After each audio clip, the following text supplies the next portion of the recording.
Hello दोस्तों, नमस्कार। LP सरकारी जॉब चैनल पर आपका हार्दिक स्वागत और अभिनंदन करता हूं। आपके उज्जवल भविष्य की कामना के साथ इस सेशन का शुरुआत कर रहा हूं। इस टॉपिक से कम 15 सेशन आपके पास जाएंगे। तो चलिए इस सेशन की शुरुआत करते हैं। इस सेशन में प्रश्न नंबर 271, संस्कृत व शिक्षा संबंधी अधिकार के अंतर्गत नागरिकों के प्रत्येक वर्ग को निम्न में से क्या सुरक्षित रखने का पूर्ण अधिकार प्राप्त है। प्रश्न नंबर 271, संस्कृत व शिक्षा संबंधी अधिकार के अंतर्गत नागरिकों के प्रत्येक वर्ग को निम्न में से क्या सुरक्षित रखने का पूर्ण अधिकार प्राप्त है। भाषा या लिपि या संस्कृति या उपर्युक्त सभी। प्रश्न नंबर 271 का उत्तर देने का प्रयास करें भाई। प्रश्न नंबर 271, तो चलिए, भाषा, लिपि, संस्कृति या उपर्युक्त सभी। तो ये संस्कृत व शिक्षा संबंधी अधिकार के अंतर्गत नागरिकों के प्रत्येक वर्ग को भाषा, लिपि व संस्कृति सभी सुरक्षित रखने का पूर्ण अधिकार प्राप्त है। तो प्रश्न नंबर 271 का ऑप्शन द आपका सही उत्तर होगा। अगले प्रश्न पे आ जाएं। प्रश्न नंबर 272, संविधान के अनुच्छेद 30 के द्वारा किस पर आधारित सभी अल्पसंख्यक वर्गों को अपनी रुचि की शैक्षणिक संस्थाओं की स्थापना व उनके प्रशासन का अधिकार होगा। प्रश्न को फिर समझ लें। संविधान के अनुच्छेद 30 के द्वारा किस पर आधारित सभी अल्पसंख्यक वर्गों को अपनी रुचि की शैक्षणिक संस्थाओं की स्थापना व उनके प्रशासन का अधिकार होगा। ये धर्म या भाषा पर आधारित या जात पर आधारित या क्षेत्र पर आधारित या उपर्युक्त में से कोई नहीं। तो प्रश्न नंबर 272 का उत्तर देने का प्रयास करें भाई। तो अनुच्छेद 30 के द्वारा अल्पसंख्यकों को अपनी रुचि की शैक्षणिक संस्थाओं की स्थापना व उनके प्रशासन का अधिकार होगा। धर्म या भाषा पर आधारित। प्रश्न नंबर 272 का ऑप्शन आ आपका सही उत्तर होगा। अगले प्रश्न पे आ जाएं। प्रश्न नंबर 273,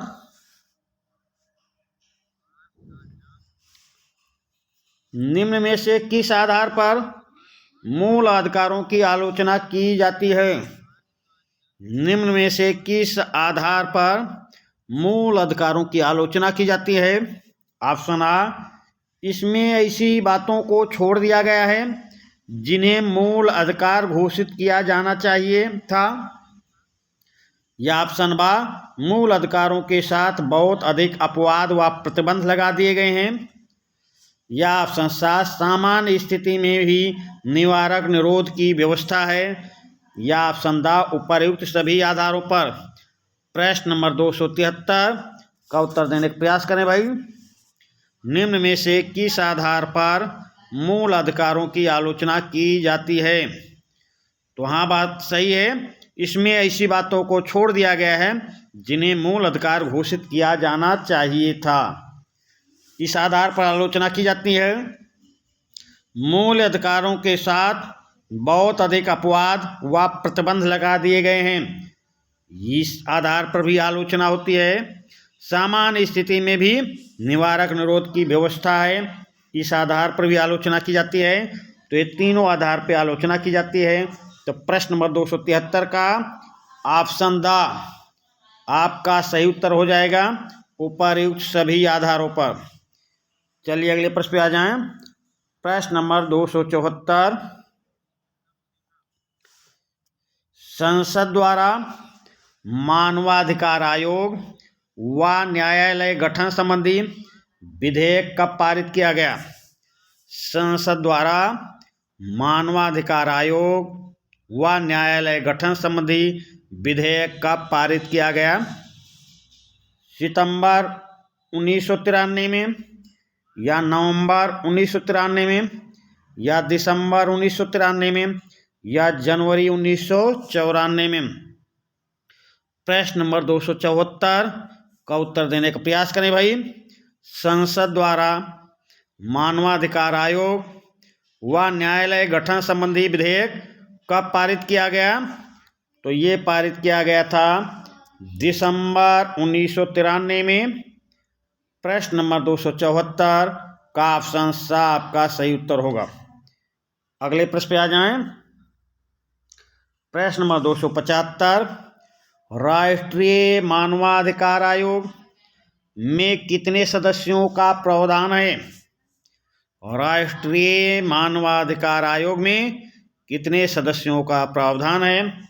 7 सदस्यों का, या 8 सदस्यों का, या 9 सदस्यों का, या 10 सदस्यों का? प्रश्न नंबर 275 का उत्तर देने का प्रयास करें भाई। प्रश्न नंबर 275, चलिए भाई उत्तर देने का प्रयास करें। तो राष्ट्रीय मानवाधिकार आयोग में कितने सदस्यों का प्रावधान है? तो 8 सदस्यों का प्रावधान है। प्रश्न नंबर 274 का ऑप्शन बा आपका सही उत्तर होगा।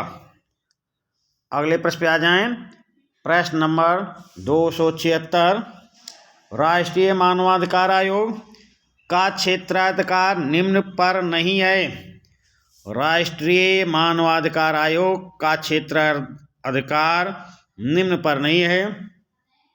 राज्य के पुलिस बलों के कार्यों की जांच करना, या जेलों के निरीक्षण का अधिकार, या सशस्त्र बलों या अन्य सैनिक बलों के संबंध में जांच पड़ताल करने का अधिकार, या आतंकवाद द्वारा मानवाधिकारों के उपभोग में बाधा की? तो प्रश्न नंबर 276 का उत्तर देने का प्रयास करें भाई। राष्ट्रीय मानवाधिकार आयोग का क्षेत्राधिकार नहीं है। तो राज्य के पुलिस बलों के कार्यों की जांच कर सकता है, ये अधिकार के अंतर्गत आता है। जेलों के निरीक्षण का अधिकार भी राष्ट्रीय मानवाधिकार आयोग को है। और आतंकवाद द्वारा मानवाधिकार के उपभोग में बाधा की भी ये जांच कर हो सकती है, इसके क्षेत्राधिकार के अंतर्गत आता है। अब प्रश्न ये है मानवाधिकार आयोग का क्षेत्राधिकार निम्न पर नहीं है, तो वो नहीं है सशस्त्र बलों या अन्य सैनिक बलों के संबंध में जांच करने का अधिकार। प्रश्न नंबर 276 का ऑप्शन सा आपका सही उत्तर होगा। अगले प्रश्न पे आ जाएं। प्रश्न नंबर 277 राज्य स्तर पर मानवाधिकार आयोगों की स्थापना किस पर निर्भर करती है? राज्य स्तर पर मानवाधिकार आयोगों की स्थापना किस पर निर्भर करती है? केंद्र सरकार पर, या राज्य सरकार पर, या सर्वोच्च न्यायालय पर, या उच्च न्यायालय पर? प्रश्न नंबर 277 का उत्तर दें भाई। राज्य स्तर पर मानवाधिकार आयोगों की स्थापना किस पर निर्भर करती है? प्रश्न नंबर 277 का उत्तर देने का प्रयास करें। तो राज्य स्तर पर मानवाधिकार की आयोगों, राज्य स्तर पर मानवाधिकार आयोगों की स्थापना निर्भर करती है राज्य सरकार पर। राज्य सरकार पर निर्भर करती है राज्य स्तर पर मानवाधिकार आयोगों की स्थापना। तो प्रश्न नंबर 277 का ऑप्शन बा आपका सही उत्तर होगा। अगले प्रश्न पे आ जाएं। प्रश्न नंबर 278 किस संवैधानिक संशोधन द्वारा संविधान में मूल कर्तव्यों की व्यवस्था की गई है? किस संवैधानिक संशोधन द्वारा संविधान में मूल कर्तव्यों की व्यवस्था की गई है?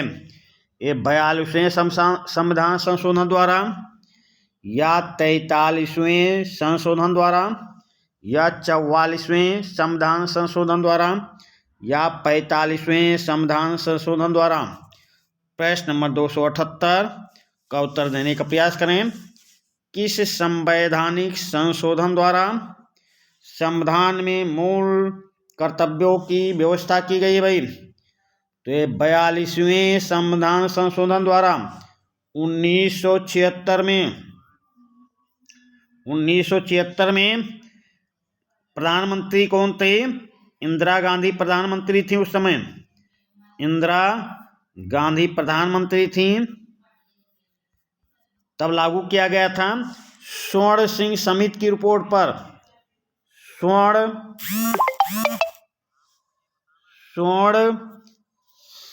सिंह समिति की सिफारिश पर। स्वर्ण सिंह समिति की सिफारिश पर। तो चलिए भाई, प्रश्न नंबर 278 का ऑप्शन आ आपका सही उत्तर हो जाएगा। अगले प्रश्न पे आ जाएं। प्रश्न नंबर 279, संविधान में मूल कर्तव्यों की व्यवस्था किस भाग में की गई है? संविधान में मूल कर्तव्यों की व्यवस्था किस भाग में की गई है? भाग 3 में, या भाग 4 में, या भाग 4A में, या भाग 5 में? तो भाग 3 में मौलिक अधिकार का वर्णन है। भाग 4 में नीति निर्देशक तत्वों का वर्णन है। भाग 5 में संघ शासन का वर्णन है। ये ऑप्शन सा भाग 4A में, भाग 4A में मूल कर्तव्यों की व्यवस्था की गई है। प्रश्न नंबर 279 का ऑप्शन सा आपका सही उत्तर होगा। अगले प्रश्न पे आ जाएं और इस सेशन को अपने दोस्तों के बीच शेयर कर दें, और जो चैनल पर पहली बार आए हों, सेशन को देख रहे हों पहली बार, वो चैनल को सब्सक्राइब कर लें। अभी ये अधिक प्रश्नों की श्रृंखला चल रही है और थोड़ा कठिन प्रश्नों की श्रृंखला है, पर ये ऐसे प्रश्न हैं जिनकी जानकारी ना होने के कारण प्रतियोगी भाई असफल हो जाते हैं। ये हमारा अनुभव है। ऐसे प्रश्नों पर ध्यान देने के बाद ही मैं सफल हुआ हूँ। तो आपको अपना अनुभव शेयर कर रहा हूँ। कठिन प्रश्नों पर भी ज़्यादा ध्यान दें और ज़्यादा से ज़्यादा प्रश्न आपके सामने लाना मेरा उद्देश्य है। अधिक से अधिक प्रश्नों की जानकारी हम आपको देना चाहते हैं। तो अभी ये अधिक प्रश्नों की श्रृंखला चल रही है, कठिन प्रश्नों की श्रृंखला चल रही है। ये एक बार आपको ज़्यादा से ज़्यादा कठिन से कठिन प्रश्न आपके सामने लाने के बाद फिर हम थोड़ा कम प्रश्न लाके और उसकी विधिवत व्याख्या करके आपको समझाएंगे। तो अभी आप सेशन को शेयर करें, सब्सक्राइब करें, लाइक करें और कमेंट के माध्यम से जो आप पूछना चाहते हैं, जो प्रश्न पूछना चाहते हैं, उसका उत्तर आप पूछ सकते हैं, उसकी जानकारी आप ले सकते हैं। तो चलिए भाई, प्रश्न नंबर 280, संविधान द्वारा नागरिकों के लिए कितने मूल कर्तव्य निर्धारित किए गए हैं?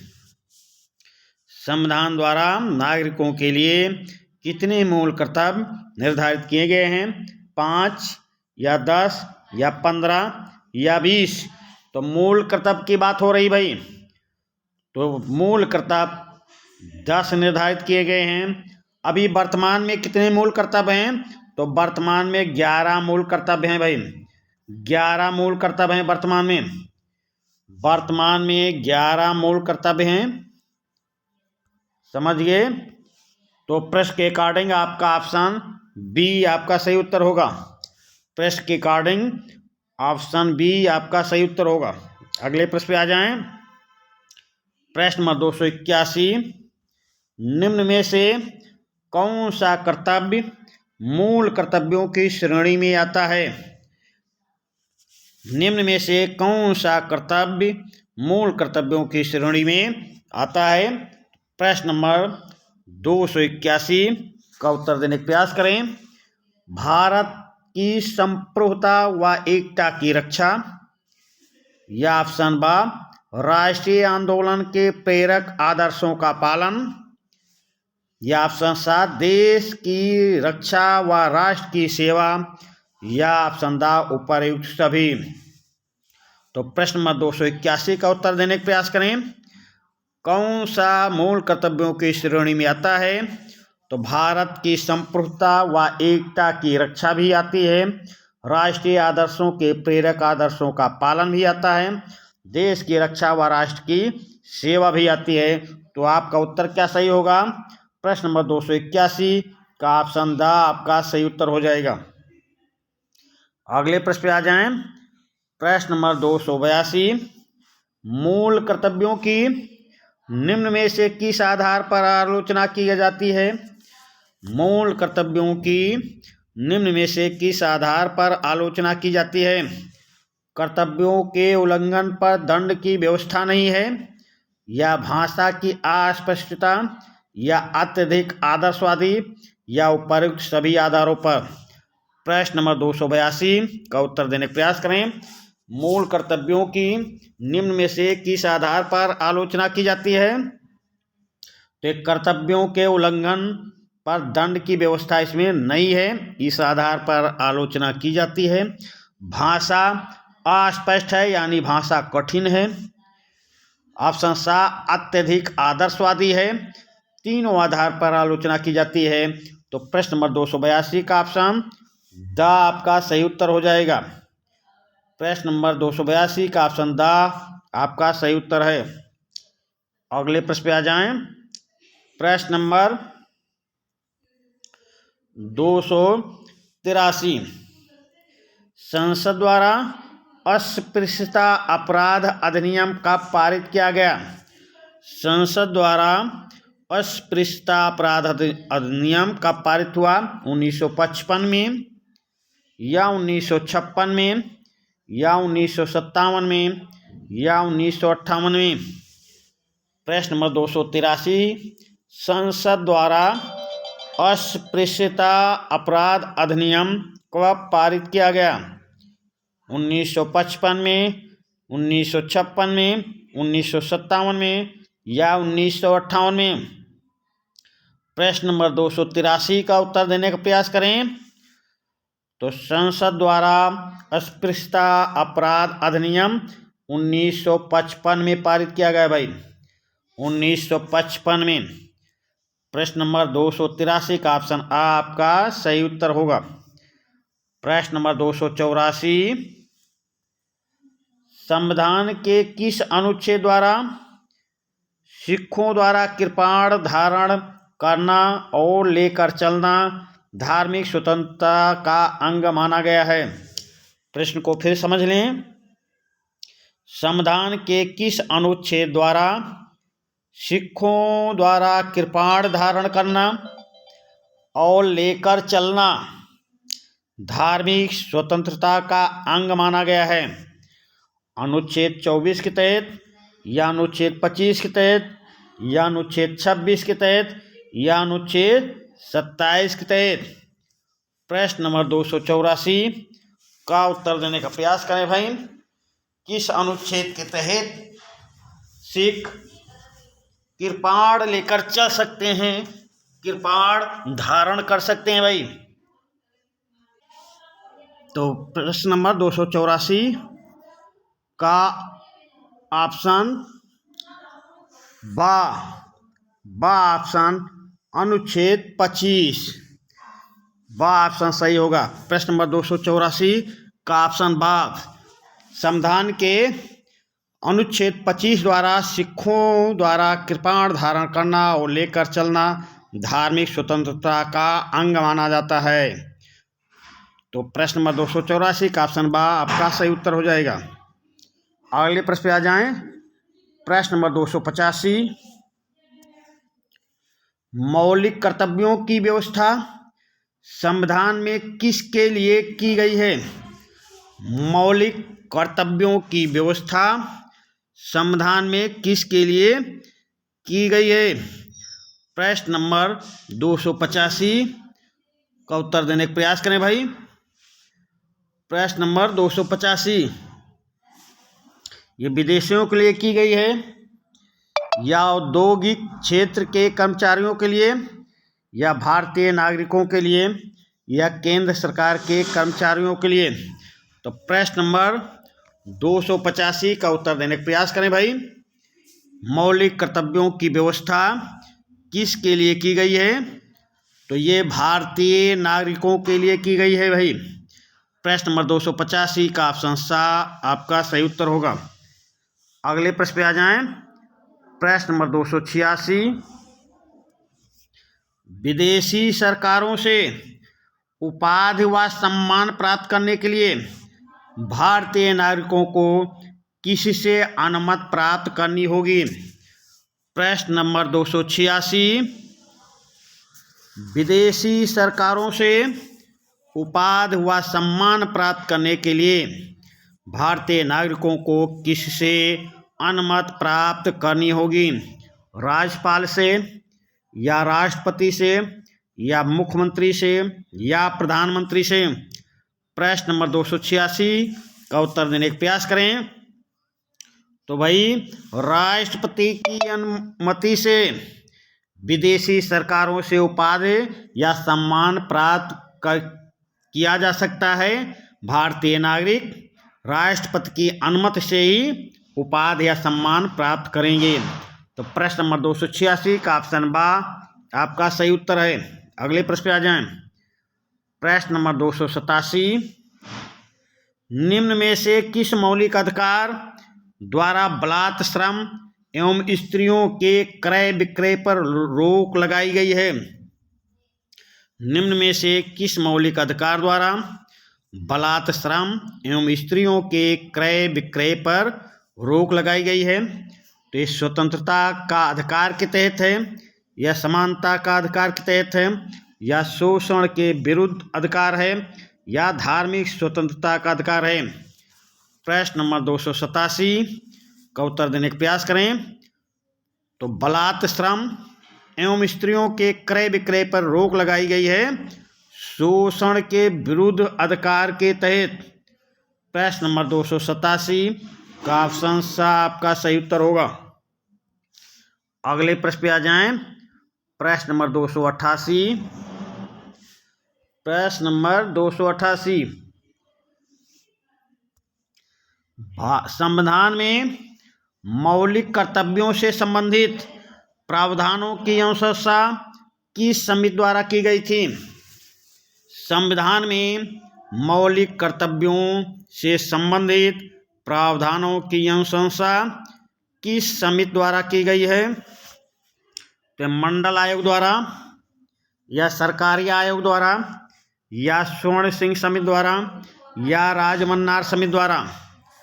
प्रश्न नंबर 288, संविधान में मौलिक कर्तव्यों से संबंधित प्रावधानों की अनुशंसा किस समिति द्वारा की गई है? तो ये की गई है स्वर्ण सिंह समिति। प्रश्न नंबर 288 का ऑप्शन सा आपका सही उत्तर हो जाएगा। अगले प्रश्न पे आ जाइए। ये भाई जोड़ा मिलान करना है, तो इसको हम सीधा जोड़ा मिला के आपको दिखा देते हैं, और उसके बाद में ये कोट वाला प्रश्न है, तो सीधा आपको मतलब है कि आपका सही मिलान हो जाए। तो ये एक साथ स्क्रीन पे आने पे बहुत छोटा करना पड़ेगा, इसलिए हम इसको मिला देते हैं, और आप इसका स्क्रीनशॉट ले लेंगे, या कहीं लिख लेंगे, या सीधी इस बात सेशन को बार बार देखेंगे, तो आपके दिमाग में ये पैठ कर लेगा, आपके दिमाग में बैठ जाएगा, और आप सही उत्तर करके आएंगे। तो चलिए, अस्पृश्यता निवारण, अस्पृश्यता निवारण किसके साथ? अस्पृश्यता का निवारण अनुच्छेद 17 में किया गया है। उपाधियों का अंत अनुच्छेद 18 में किया गया है। कानून के समक्ष समानता अनुच्छेद 14 में, और विचार व अभिव्यक्ति की स्वतंत्रता अनुच्छेद 19 में। चलिए भाई, ये आप लिख लें, या स्क्रीनशॉट ले लें, या आप तो इसको बार बार देखते रहें। हमारा विचार यही है, आप सेशन को बार बार देखेंगे तो आपको देखिए एक मेथड है, देखने से भी याद होता है, सुनने से भी याद होता है। तो आप देखिए भी, सुनिए भी, पढ़िए भी, और नहीं याद होता है तब लिखिए भी। तो 25-25-25-25% ऐसा करके आप 100% आपको याद हो जाएगा। 25% सुनने से, 25% देखने से, 25% पढ़ने से और 25% लिखने से। इस तरह आप अपना एक थ्योरी बनाइए, ये पढ़ने का तरीका बनाइए और आप अच्छी सी मेहनत करें कि इस बार आप सफल हो जाएं, वार खाली न जाए, आपके हाथ में नियुक्ति पत्र मिल जाए। तो चलिए, मेरा ये ध्येय यही है कि इस बार जो सेशन को देख रहे हैं उनको सफलता अवश्य मिले। तो हम ये स्क्रीनशॉट ले सकते हैं या जो भी आपको सुविधा दिखे वैसा कर ले। चलिए अगले प्रश्न पे आते हैं। प्रश्न नंबर 290। भारतीय संविधान द्वारा प्रदान किए गए मौलिक अधिकार। भारतीय संविधान द्वारा प्रदान किए गए मौलिक अधिकार कैसे हैं भाई? सकारात्मक हैं या नकारात्मक हैं, या अधिकांश सकारात्मक लेकिन कुछ नकारात्मक, या अधिकांश नकारात्मक लेकिन कुछ सकारात्मक। प्रश्न नंबर 290 का उत्तर देने का प्रयास करें। भारतीय संविधान द्वारा प्रदान किए गए मौलिक अधिकार सकारात्मक हैं या नकारात्मक हैं, या अधिकांश सकारात्मक लेकिन कुछ नकारात्मक, या अधिकांश नकारात्मक लेकिन कुछ सकारात्मक। तो प्रश्न नंबर 290 पे आप ऑप्शन द पे आप अपना गोला भरेंगे। ऑप्शन द, अधिकांश नकारात्मक लेकिन कुछ सकारात्मक। प्रश्न नंबर 290 का ऑप्शन द आपका सही उत्तर होगा। और परीक्षा हाल में प्रश्न ये आता है तो ऑप्शन द पे ही गोला भरेंगे। चलिए अगले प्रश्न पे आते हैं। प्रश्न नंबर 291। मौलिक अधिकारों के प्रभावशाली होने का सबसे प्रमुख कारण यह है कि उनके साथ मौलिक अधिकारों के प्रभावशाली होने का सबसे प्रमुख कारण यह है कि उनके साथ नैतिक शक्ति है, जनमत की शक्ति है, न्यायिक शक्ति है या राजनीतिक शक्ति है। प्रश्न नंबर 291 का उत्तर देने का प्रयास करें भाई। मौलिक अधिकारों के प्रभावशाली होने का सबसे प्रमुख कारण यह है कि उनके साथ न्यायिक शक्ति है भाई, न्यायिक शक्ति। प्रश्न नंबर 291 का ऑप्शन सा आपका सही उत्तर होगा। अगले प्रश्न पे आ जाएं। प्रश्न नंबर 292।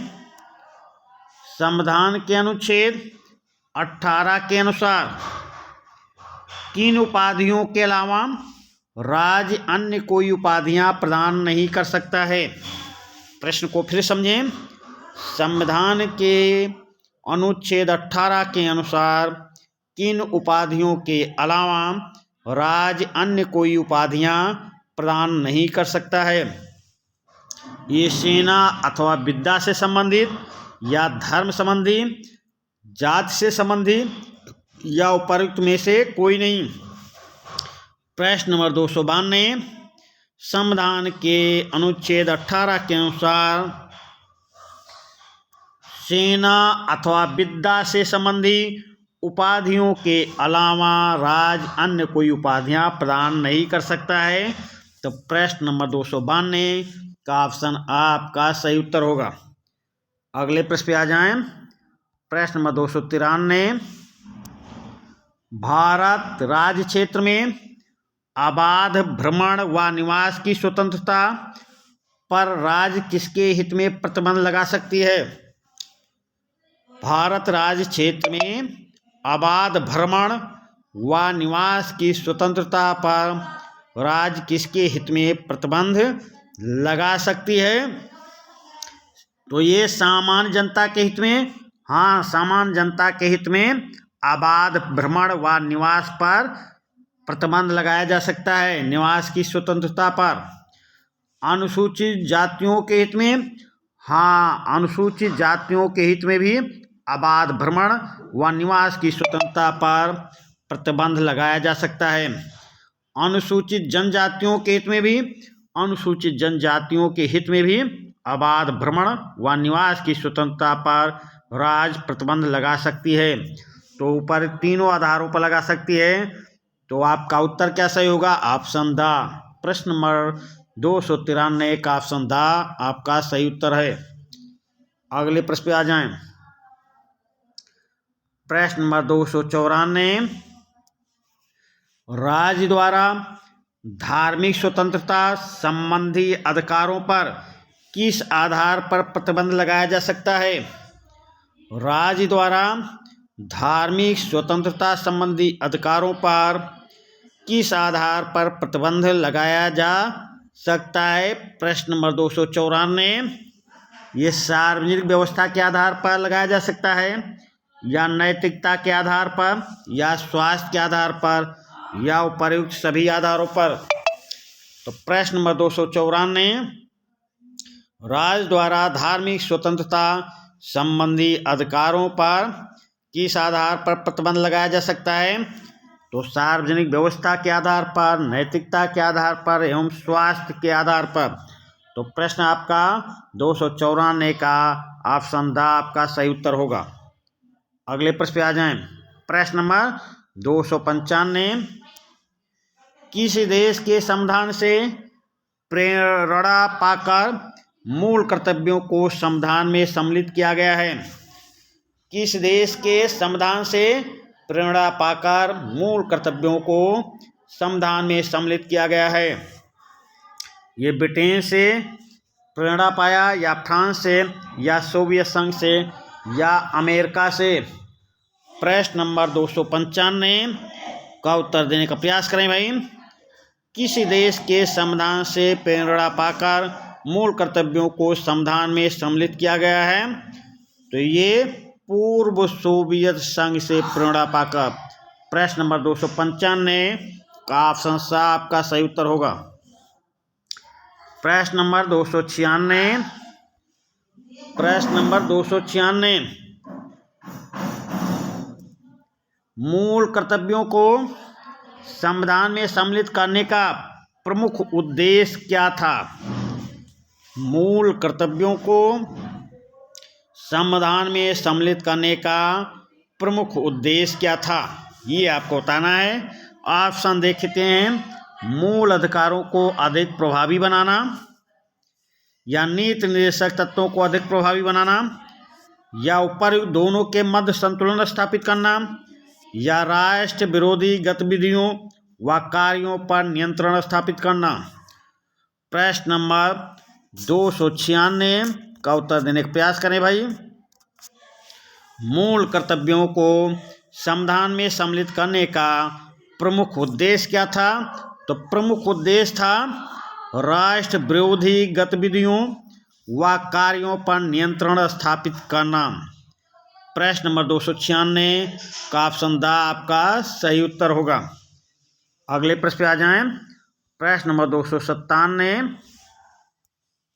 भारतीय सर्वोच्च न्यायालय द्वारा किस मुकदमे में सर्वप्रथम संविधान के आधारभूत ढांचे का सिद्धांत प्रतिपादित किया गया? प्रश्न नंबर 297, भारतीय सर्वोच्च न्यायालय द्वारा किस मुकदमे में सर्वप्रथम संविधान के आधारभूत ढांचे का सिद्धांत प्रतिपादित किया गया? तो एक केशवानंद भारती बनाम केरल राज्य में, या मिनर्वा मिल्स बनाम भारत राज्य में, या गोलकनाथ बनाम पंजाब राज्य में, या सोमदत्त बनाम पंजाब राज्य में? प्रश्न नंबर 297 का उत्तर देने का प्रयास करें। आधारभूत ढांचे का सिद्धांत सर्वोच्च न्यायालय के किस वाद में प्रतिपादित किया गया? प्रश्न नंबर 297, तो भारतीय सर्वोच्च न्यायालय द्वारा केशवानंद भारती बनाम केरल राज्य मुकदमे में सर्वप्रथम भारत संविधान के आधारभूत ढांचे का सिद्धांत प्रतिपादित किया गया। प्रश्न नंबर 297 का ऑप्शन आपका सही उत्तर होगा। अगले प्रश्न पे आ जाएं। प्रश्न नंबर 298, निम्नलिखित में से कौन सी स्वतंत्रता मौलिक अधिकारों में प्राप्त नहीं है? निम्नलिखित में कौन सी स्वतंत्रता मौलिक अधिकारों में प्राप्त नहीं है? तो ये विचार अभिव्यक्ति की स्वतंत्रता, भाई ये तो प्राप्त है। शांतिपूर्वक प्रदर्शन करने की स्वतंत्रता, ये भी प्राप्त है। व्यवसाय की स्वतंत्रता, ये भी प्राप्त है भाई। हड़ताल की स्वतंत्रता नहीं, हड़ताल की स्वतंत्रता नहीं प्राप्त है और यहाँ प्राप्त नहीं है। तो प्रश्न नंबर 298 का ऑप्शन द आपका सही उत्तर हो जाएगा। अगले प्रश्न पे आ जाएं। प्रश्न नंबर 299, निम्न में से कौन सा मौलिक अधिकार गैर नागरिकों को भी प्राप्त हैं? गैर नागरिकों को भी यानी विदेशियों को भी, यहाँ पे को भी है भाई, यानी नागरिकों को ही प्राप्त हैं और विदेशियों को भी प्राप्त हैं। तो प्रश्न नंबर 299, विधि के समक्ष समानता, ये विदेशियों और नागरिकों को दोनों को प्राप्त हैं। प्राण व दैहिक स्वतंत्रता का संरक्षण, ये भी विदेशियों को ही प्राप्त हैं और नागरिकों को ही प्राप्त हैं। धार्मिक कार्यों के प्रबंध की स्वतंत्रता, ये भी दोनों को प्राप्त हैं। तो प्रश्न नंबर 299 का उत्तर ऑप्शन द उपर्युक्त सभी अधिकार। प्रश्न नंबर 299 का ऑप्शन द आपका सही उत्तर होगा। अगले प्रश्न पे आ जाएं। प्रश्न नंबर 300, प्रश्न नंबर 300 देख लें। निम्न में से कौन सा नकारात्मक अभिव्यक्ति वाला मूल अधिकार है? निम्न में से कौन सा नकारात्मक अभिव्यक्ति वाला मूल अधिकार है? तो प्रश्न नंबर 300 का ऑप्शन देखते हैं भाई।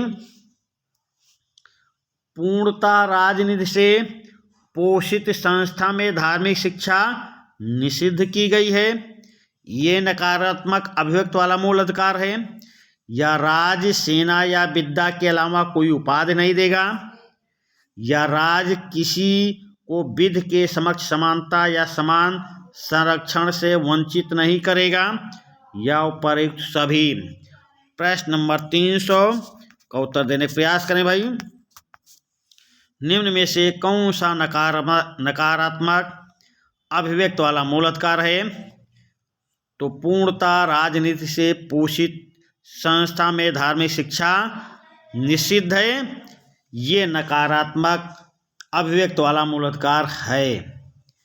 राज, सेना या विद्या के अलावा कोई उपाधि नहीं देगा, ये भी नकारात्मक अभिव्यक्ति वाला मूल अधिकार है। राज किसी को विधि के समक्ष समानता या सम्मान संरक्षण से वंचित नहीं करेगा, ये भी नकारात्मक अभिव्यक्ति वाला मूल अधिकार है। तो आपका उत्तर क्या सही होगा? Option the. प्रश्न नंबर 3 का ऑप्शन द आपका सही उत्तर होगा। अगले प्रश्न पे आ जाएं। प्रश्न नंबर 301, निम्न में से कौन सा मूल अधिकार सकारात्मक अभिव्यक्ति वाला है? निम्न में से कौन सा मूल अधिकार सकारात्मक अभिव्यक्ति वाला है? अंतःकरण की स्वतंत्रता, या अपनी भाषा, लिपि या संस्कृति को सुरक्षित रखने का अधिकार, या धर्म व भाषा पर आधारित अल्पसंख्यक वर्गों को अपनी रुचि की शैक्षणिक संस्थाओं की स्थापना व उनके प्रशासन का अधिकार, या उपर्युक्त सभी अधिकार। प्रश्न नंबर 301 का उत्तर देने का प्रयास करें भाई। प्रश्न नंबर 301, निम्न में से कौन सा मूल अधिकार सकारात्मक अभिव्यक्ति वाला है? तो अंतःकरण की स्वतंत्रता सकारात्मक अभिव्यक्ति वाला है। अपनी भाषा, लिपि व संस्कृति को सुरक्षित रखने का अधिकार सकारात्मक अभिव्यक्ति वाला है। धर्म व भाषा पर आधारित अल्पसंख्यक वर्गों को अपनी रुचि की शैक्षणिक संस्थाओं की स्थापना व उनके प्रशासन का अधिकार सकारात्मक अभिव्यक्ति वाला अधिकार है। तो प्रश्न नंबर 301 का ऑप्शन द आपका सही उत्तर हो जाएगा, उपर्युक्त सभी। चलिए अगले प्रश्न पे आ जाएं। प्रश्न नंबर 302, संविधान के मूल ढांचे में परिवर्तन संबंधी विवाद में वर्तमान में क्या स्थित है? संविधान के मूल ढांचे में परिवर्तन संबंधी विवाद में वर्तमान में क्या स्थिति है? संसद को परिवर्तन करने का अधिकार है या संसद को परिवर्तन करने का अधिकार नहीं है? संसद राज्य विधानमंडलों की सहमति से परिवर्तन कर सकती है या उपर्युक्त में से कोई नहीं? प्रश्न नंबर 302 का उत्तर बताने का प्रयास करें। संविधान के मूल ढांचे में परिवर्तन संबंधी विवाद में वर्तमान में क्या स्थिति है? तो संसद को परिवर्तन करने का अधिकार नहीं है। प्रश्न नंबर 302 का ऑप्शन ब आपका सही उत्तर होगा। प्रश्न नंबर 303, भारत में औपचारिक रूप से मूल अधिकारों की मांग सबसे पहले श्रीमती एनी बेसेंट ने होम रूल विधेयक में कब की थी? प्रश्न को फिर समझें। भारत में औपचारिक रूप से मूल अधिकारों की मांग सबसे पहले श्रीमती एनी बेसेंट ने होम रूल विधेयक में कब की थी? 1914 में या 1915 में या 1916 में या 1917 में? प्रश्न नंबर 303 का उत्तर देने का प्रयास करें भाई। भारत में औपचारिक रूप से मूल अधिकारों की मांग सबसे पहले श्रीमती एनी बेसेंट ने होम रूल विधेयक में 1915 में की थी भाई। प्रश्न नंबर 303 का ऑप्शन ब आपका सही उत्तर होगा। अगले प्रश्न पे आ जाएं। प्रश्न नंबर 304, निम्न में से कौन सा संविधान सभा में मौलिक अधिकार उप समिति का सदस्य नहीं था? प्रश्न नंबर 304, निम्न में से कौन संविधान सभा में मौलिक अधिकार उप समिति का सदस्य नहीं था?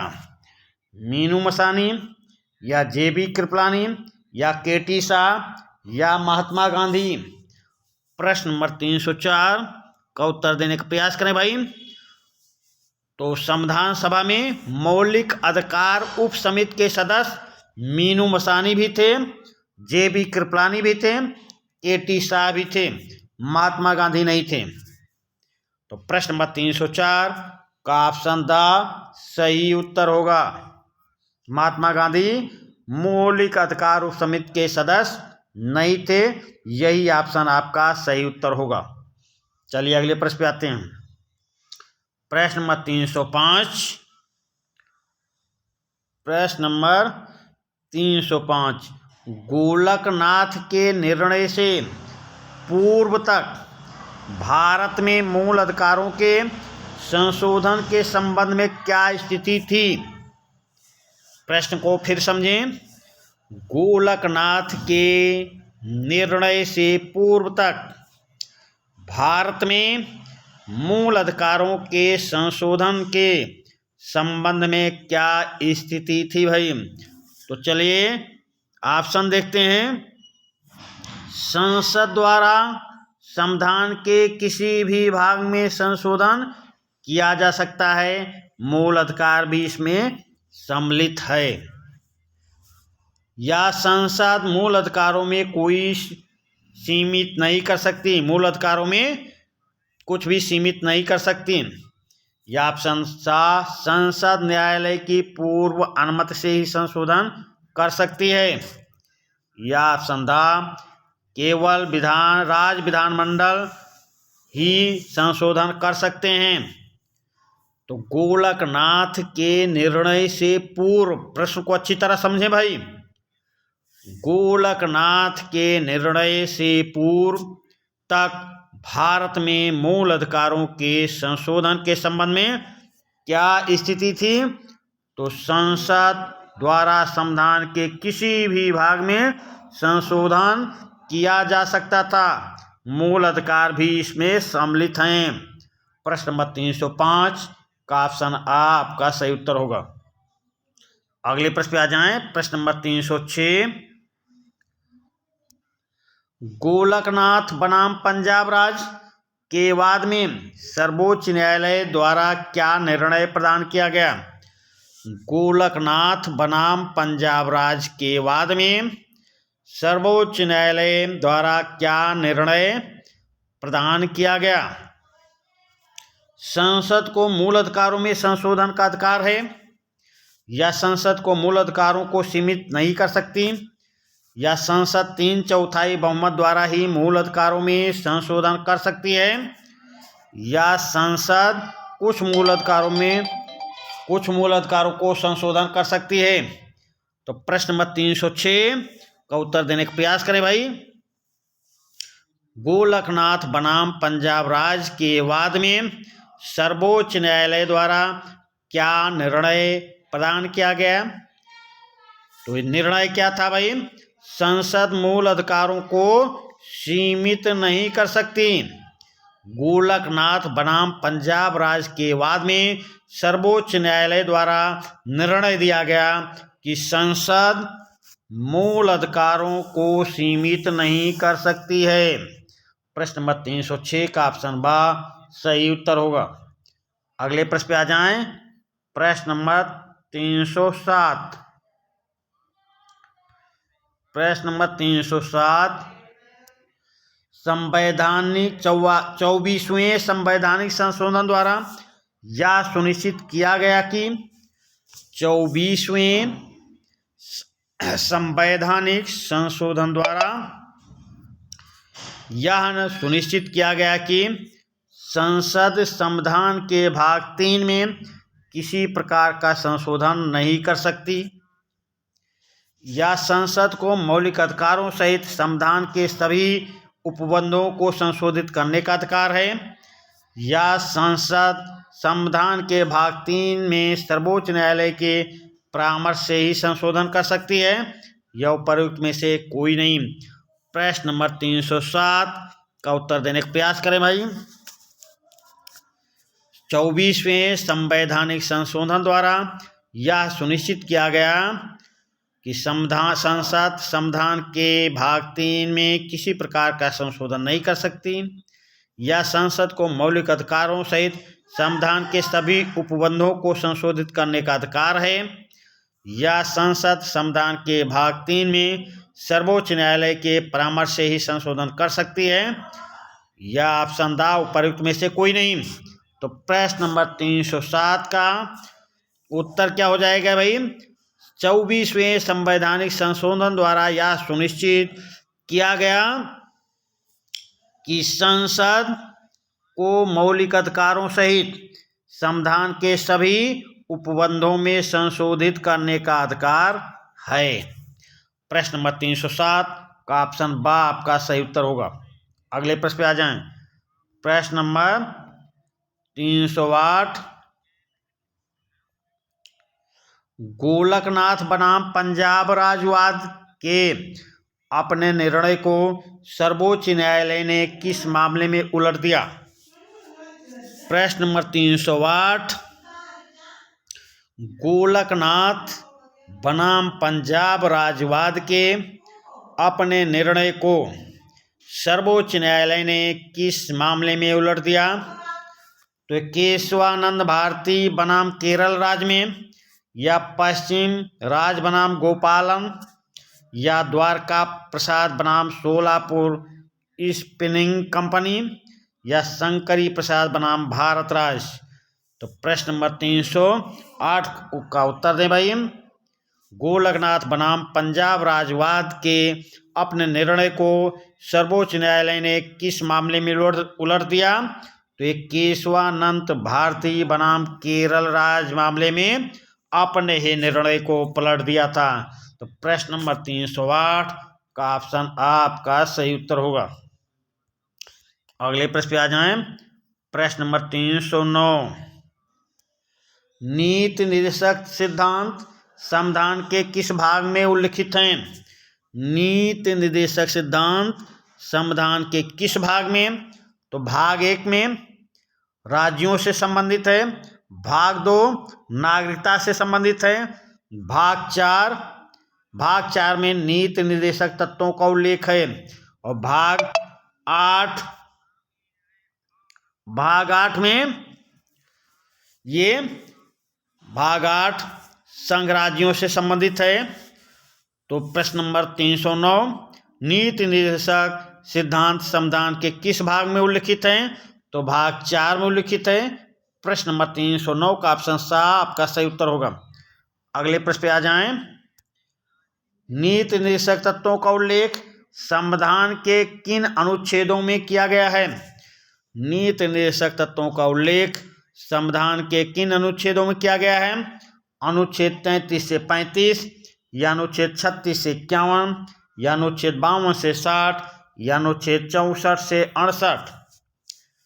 तो बताने का प्रयास करें। प्रश्न नंबर 310 नीति निर्देशक तत्वों का उल्लेख संविधान के किन अनुच्छेदों में किया गया है?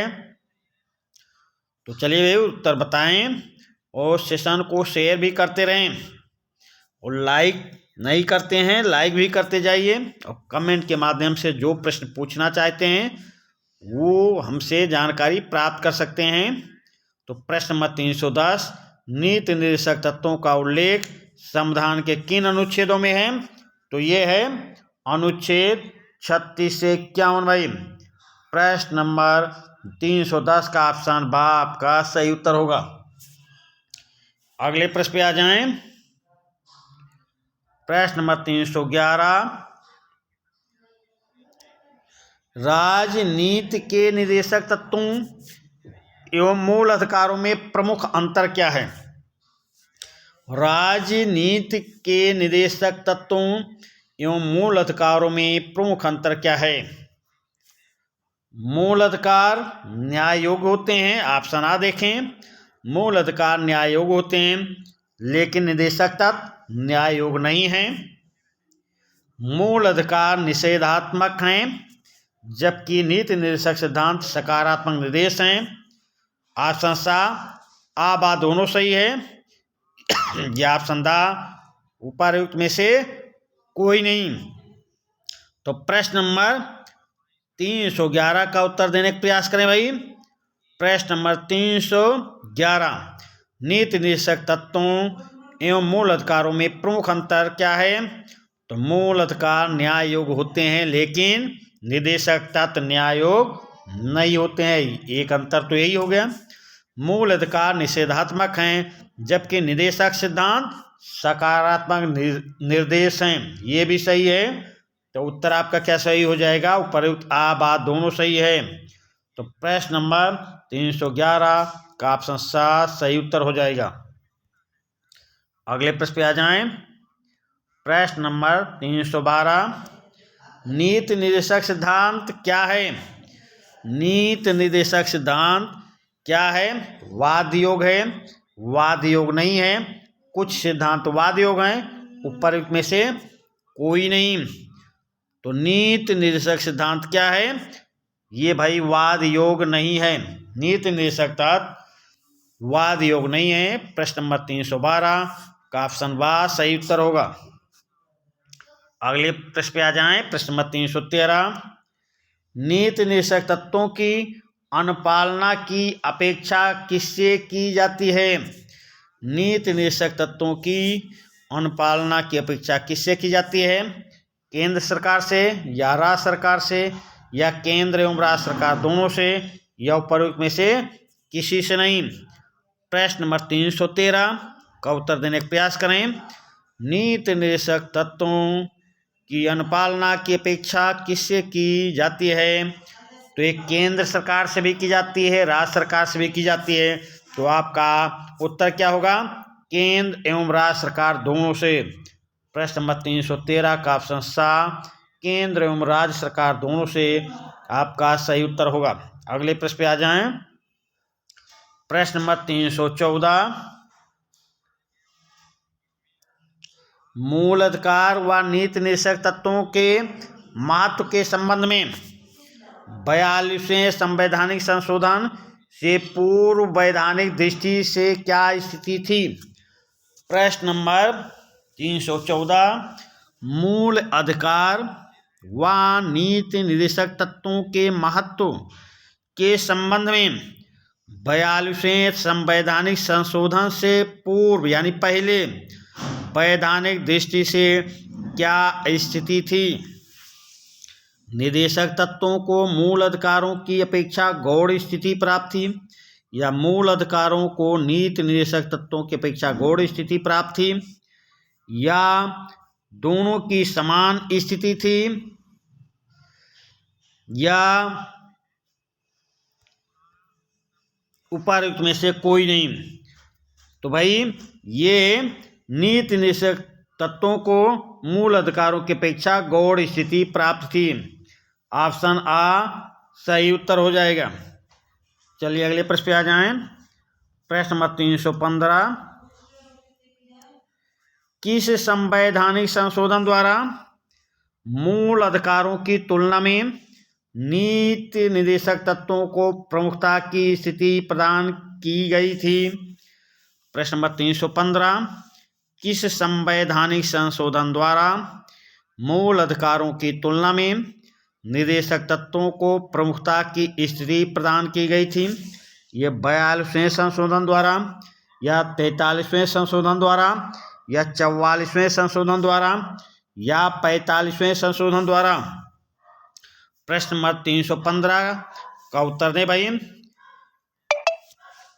प्रश्न नंबर 315, किस संवैधानिक संशोधन द्वारा मूल अधिकारों की तुलना में निर्देशक तत्वों को प्रमुखता की स्थिति प्रदान की गई?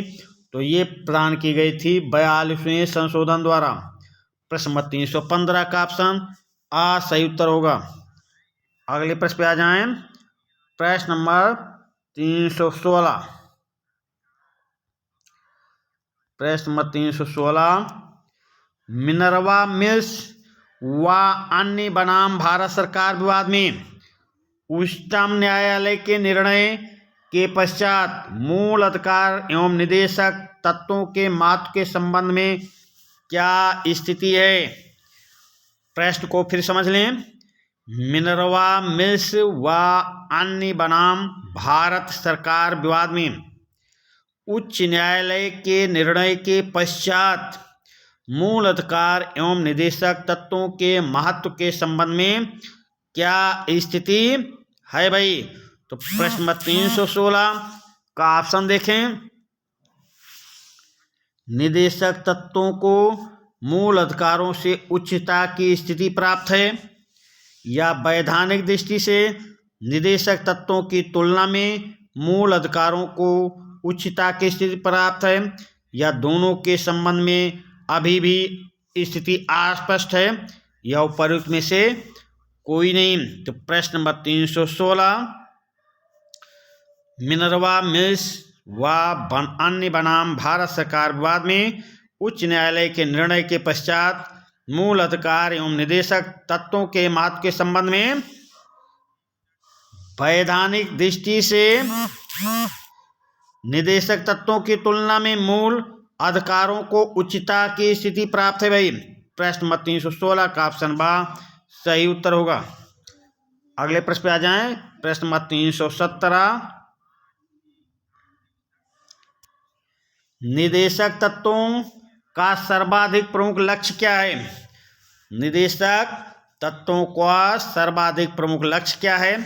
राजनीतिक न्याय की प्राप्त, आर्थिक व सामाजिक न्याय प्राप्त, केवल आर्थिक न्याय प्राप्त, केवल सामाजिक न्याय प्राप्त? प्रश्न नंबर 317, निर्देशक तत्वों का सर्वाधिक प्रमुख लक्ष्य क्या है?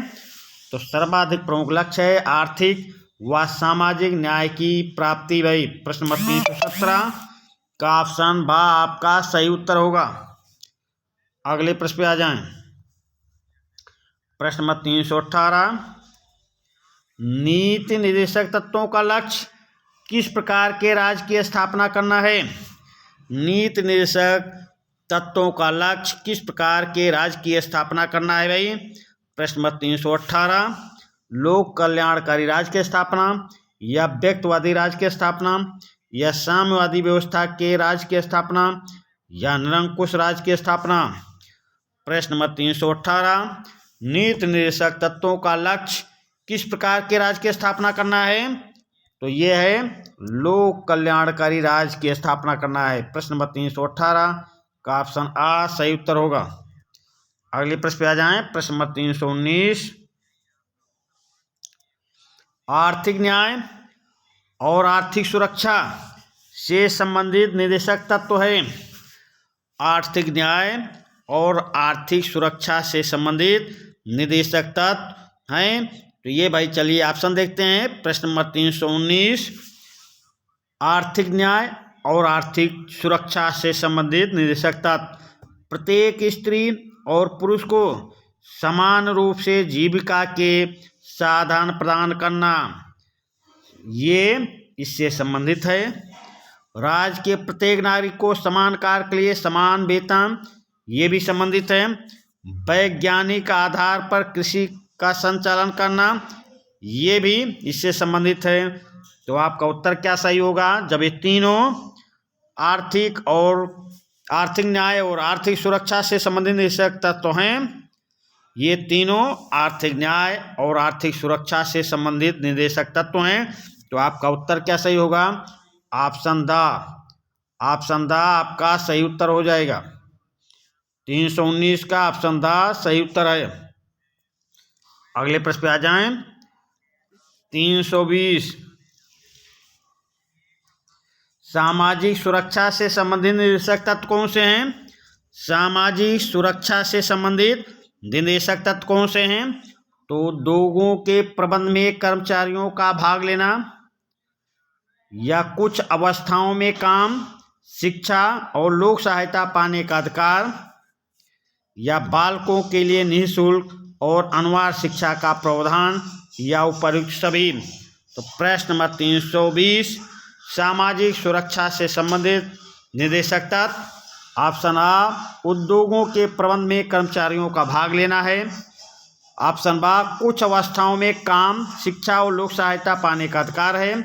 ऑप्शन सा बालकों के लिए निःशुल्क और अनिवार्य शिक्षा का प्रावधान है। तो प्रश्न नंबर 320 का ऑप्शन द आपका सही उत्तर होगा। उपर्युक्त सभी तत्व सामाजिक सुरक्षा से संबंधित निर्देशक तत्व हैं। अगले प्रश्न पे आ जाएं। प्रश्न नंबर 321 संविधान के किस अनुच्छेद द्वारा यह अपेक्षा की गई है कि राज्य नागरिकों के लिए एक समान सिविल संहिता प्राप्त कराने का प्रयास करेगा? प्रश्न को फिर समझें।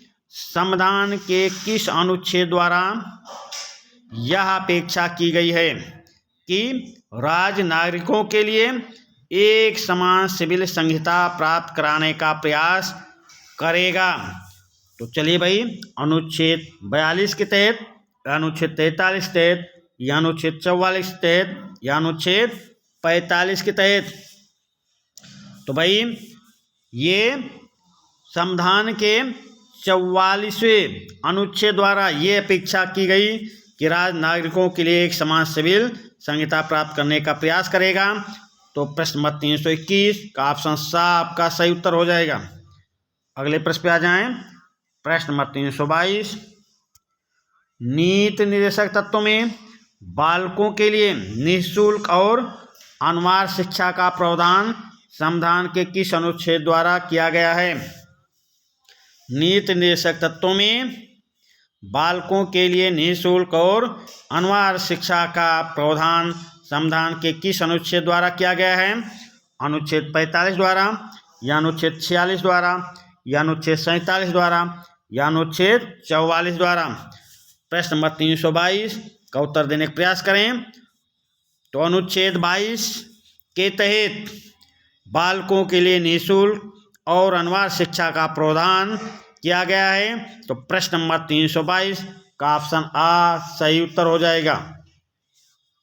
नीति निर्देशक तत्वों में बालकों के लिए निःशुल्क और अनिवार्य शिक्षा का प्रावधान संविधान के अनुच्छेद 45 में किया गया है भाई। अगले प्रश्न पे आ जाएं। प्रश्न नंबर 323 और इस सेशन का लास्ट प्रश्न भाई।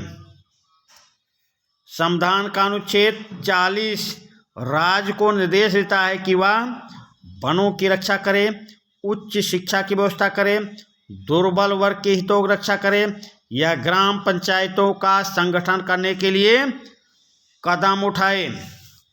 प्रश्न नंबर 323, संविधान का अनुच्छेद 40 राज्य को निर्देश देता है कि, भाई क्या निर्देश देता है? निर्देश देता है कि ग्राम पंचायतों का संगठन करने के लिए कदम उठाए। तो प्रश्न नंबर 323 का ऑप्शन द आपका सही उत्तर हो जाएगा। इसी सेशन के इसी प्रश्न के साथ हम आपसे विदा लेते हैं। धन्यवाद।